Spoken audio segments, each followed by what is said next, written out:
नमः शिवाय। आइए सुनते हैं सोमवार व्रत कथा यानी 16 सोमवार व्रत कथा।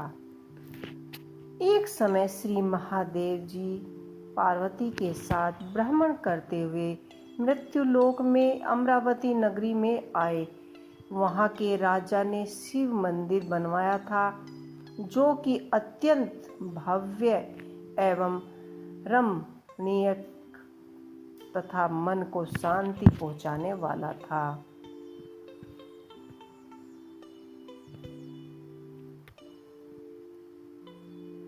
भ्रमण करते समय शिव और पार्वती वहां पहुंचे।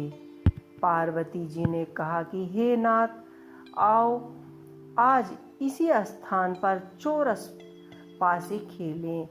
खेल प्रारंभ हुआ। शिव जी कहने लगे कि मैं जानता हूँ। इस प्रकार उनकी आपस में वार्तालाप होने लगी। उस समय पुजारी जी पूजा करने आए। पार्वती जी ने पूछा, पुजारी जी बताइए जीत किसकी होगी? पुजारी जी बोले, इस खेल में जीत महादेव जी की होगी। इनके समान कोई दूसरा प्रांगत नहीं हो सकता, इसलिए महादेव जी ही यह बाजी जीतेंगे। परंतु हुआ उल्टा, जीत पार्वती जी की हुई। अतः पार्वती जी ने पुजारी को कोढ़ी होने का श्राप दे दिया।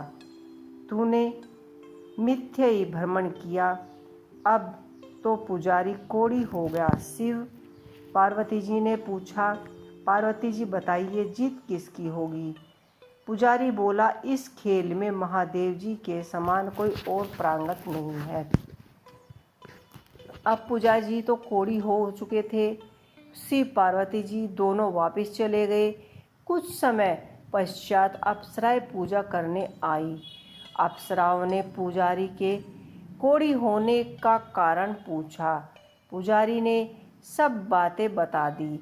अप्सराएं कहने लगी, पुजारी जी आप सोमवार व्रत या 16 सोमवार व्रत करें तो शिव जी प्रसन्न होकर आपका कष्ट दूर करेंगे।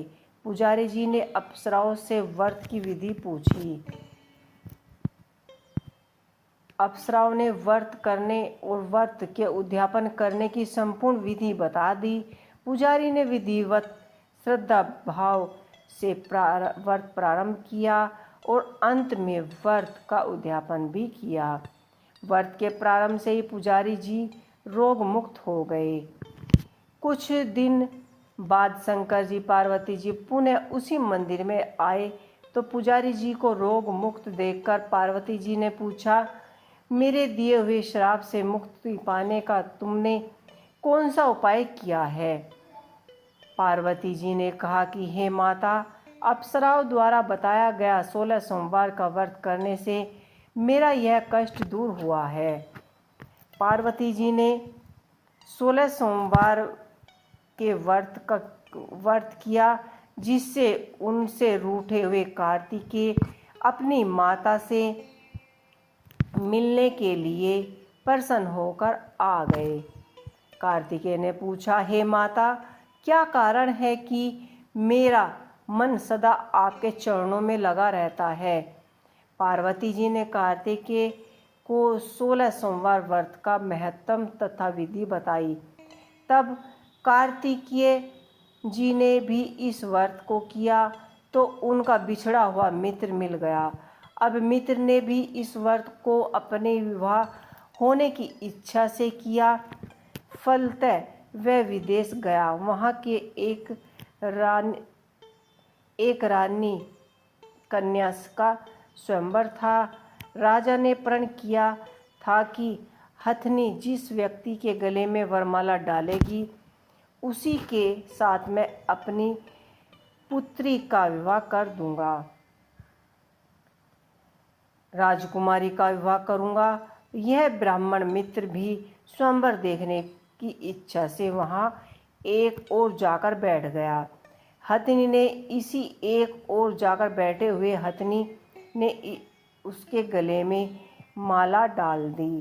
ब्राह्मण मित्र को माला पहनाई तो बड़ी धूमधाम से अपनी राजकुमारी का विवाह उसके साथ कर दिया गया। दोनों सुखी पूर्वक रहने लगे। एक दिन राजकन्या ने पूछा कि हे नाथ, आपने कौन सा पुण्य किया जिससे हथनी ने आपके गले में वरमाला पहनाई?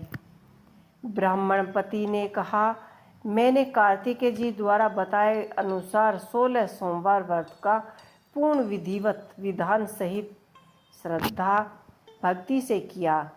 जिसके विधान सहित श्रद्धा भक्ति से किया, जिसके फल के कारण मुझे तुम्हारे जैसी सौभाग्यशाली पत्नी मिली। अब तो राजकन्या ने भी सत्यपुत्र प्राप्ति के व्रत किए और सब गुण संपन्न पुत्र की प्राप्ति की। बड़े होकर पुत्र ने भी राज्य को आगे बढ़ाने की कामना से 16 सोमवार व्रत किया। राजा के देवलोक होने पर इसी ब्राह्मण कुमार को राजगद्दी मिली। फिर भी इस व्रत को करता रहा। एक दिन उसने अपनी पत्नी से पूजा सामग्री शिवालय ले चलने को कहा, परंतु उसने पूजा सामग्री अपनी दासियों द्वारा भिजवा दी। जब राजा ने पूजा समाप्त की तो आकाशवाणी हुई कि हे राजा, तुम इस पत्नी को त्याग दो, नहीं तो यह राजपाट को तुम्हारे राजपाट से हाथ धो बैठोगे। प्रभु की आज्ञा मानकर उसने अपनी पत्नी को महल से निकाल दिया। तब वह अपने भाग्य को कोसती हुई एक बुढ़िया के पास गई और उसका दुखड़ा सुनकर तथा बुढ़िया को बताया तो पूजा सामग्री राजा के कहे अनुसार मैं नहीं लेके गई और राजा ने मुझे घर से निकाल दिया। बुढ़िया ने कहा कि तुझे मेरा एक काम करना पड़ेगा। उसने स्वीकार कर लिया। बुढ़िया ने सूत की गठरी उसके सर पर रखवाकर बाजार को भेज दिया। रास्ते में आंधी आई तो सिर पर रखी गठरी उड़ गई। बुढ़िया ने डांटकर उसे भगा दिया। अब रानी बुढ़िया के यहाँ से चलते चलते एक आश्रम में जा पहुँची। गुसाई जी ने उसे समझ गए कि यह उच्च घराने की एक अबला विपत्ति की मारी है। वह उसे बांधते हुए बोले कि बेटी, तू मेरे आश्रम में रह जा, किसी प्रकार की कोई चिंता मत करना। आश्रम में रहने लगी, परंतु जिस वस्तु पर वह हाथ लगाती वही वस्तु खराब हो जाती। यह देखकर गुसाई जी ने पूछा, बेटी, तुमने कौन से देव के अपराध से ऐसा हो रहा है, मुझे बताओ। कि मैंने अपने पति की आज्ञा का उल्लंघन किया और शिवालय में पूजन के लिए नहीं गई, इससे मुझे घोर कष्ट उठाना पड़ रहा है। गुसाई जी ने शिव जी से उसकी कुशल क्षमा के लिए प्रार्थना की और कहा कि बेटी, तुम 16 सोमवार का व्रत विधि के अनुसार करो। तब रानी ने विधि पूर्वक व्रत पूर्ण किए। व्रत के प्रारंभ से ही राजा को रानी की याद आई और दूतों को उसकी खोज में भेजा। आश्रम में रानी को देख दूतों ने राजा को बताया। तब राजा ने वहां जाकर गुसाई जी से कहा कि महाराज, यह मेरी पत्नी है, मैंने इसे परित्याग कर दिया था, कृपया इसे मेरे साथ जाने की आज्ञा दें। शिव जी की कृपया से प्रति वर्ष 16 सोमवार का व्रत करते हुए ये आनंद से रहने लगे। अंत में शिवलोक की प्राप्ति हुई। कथा सुनने वालों के पश्चात शिव जी की आरती करें। ओम जय शिव ओमकारा का जाप करें। ओम नमः शिवाय का जाप करें। जो भी मंत्र जाप आपसे आता हो वही आप जाकर संपूर्ण कथा का अंत करें। तो ये थी सोमवार की व्रत कथा, यानी 16 सोमवार की व्रत कथा। आप लोगों को ये कथा कैसी लगी मुझे कमेंट बॉक्स में लिख के अवश्य ही बताइएगा।